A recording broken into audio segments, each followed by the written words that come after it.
Hi, thanks for joining me. I'm Spencer Jones, and I want to be alone. Greta Garbo was once described as the most depressed Scandinavian since Hamlet, which translates well in the great 1932 film Grand Hotel. As Grusinskaya, she pines for solitude, but said off camera, "I don't want to be alone. I want to be left alone." There lies all the difference. The all-star cast weaves a web of desperation, avarice, and murder. Garbo is no ballerina, but she taps into her own sorrow to add depth to her role. She finds an ally in John Barrymore's Von Huygen, who has an unsavory past.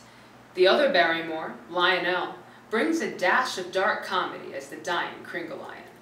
Sultry Joan Crawford is Flamchen, the stenographer.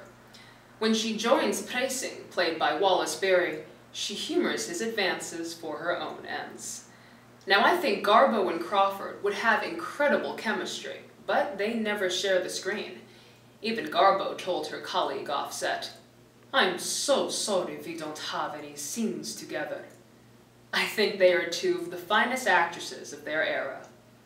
Inspired by Vicky Baum's book and directed by Edmund Goulding, enjoy your stay at Grand Hotel.